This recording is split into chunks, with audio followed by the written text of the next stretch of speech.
Welcome to part 3. I will now attempt to explain the two types of motion simulator using Lego. All motion simulators must generate the illusion of G-force out of, well, nothing. This illusion can be created by two methods, what I have called positional force and resistive force, with the latter more commonly known as force feedback. Positional force simulators come in three general flavours: by physically moving the whole sim rig, just the seat or elements built into the seat.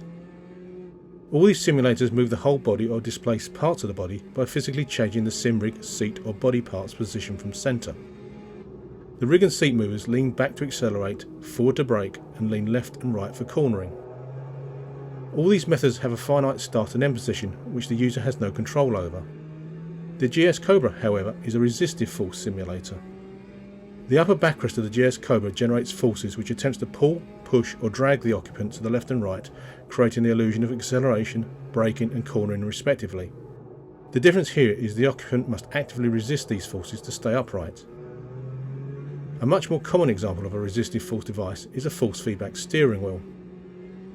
The wheel generates rotational movement to simulate the forces being sustained by your virtual vehicle. Your hands and arms must work to keep the wheel under control, otherwise it would rotate wildly without your resistance to the forces. Likewise, if you do not resist the forces from the GS-Cobra, you will be pushed around like a kid being bullied at lunchtime. Our friend Bob is here to demonstrate the two main types of motion simulator. We'll start with the professional force full movement sim rig. At the start of the braking event, the two actuators at the front of the sim rig retract, pointing the driver slightly downwards. The initial movement will give a good approximation of braking in a vehicle.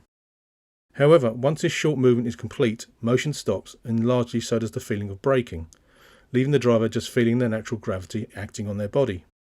Once the braking event diminishes in the sim, the actuators will rise again, returning the driver to the level. The left corner does the same thing as braking, except the two actuators on the right hand side of the sim retract, leaning the driver to the right. As before, the driver will experience a short sensation of force.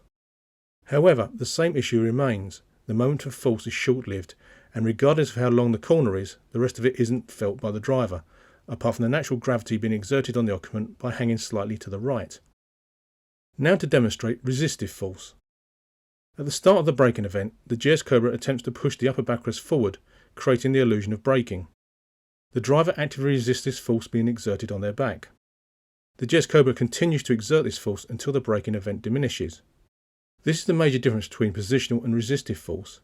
Positional is a brief effect, resistive continues for as long as necessary, which in my opinion seems far more realistic. With the left corner, the GS-Cobra attempts to move the upper backrest to the right, trying to move the driver's body with it. Again, the driver must counteract the force by using their physical strength to stay upright. The GS-Cobra will exert the force for as long as necessary, so the driver will feel the force around the whole carousel and not just the initial turn. I hope this goes some way to explaining why the GS-Cobra doesn't look very interesting when being viewed, whereas the actual experience is far more engaging and enjoyable. Resistive force simulators like the GS-Cobra want to move you about, but it's your job to resist their actions. Positional force simulators are designed to move you about and give you no say in the matter, as you're strapped tightly into the seat. However, they do look more exciting when being watched. They may also be able to convey bumps in the surface better as they are able to move up and down, whereas the GS-Cobra must simulate this on a horizontal plane only.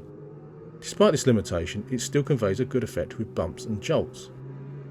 In the next video, I will demonstrate the GS-Cobra with other sims.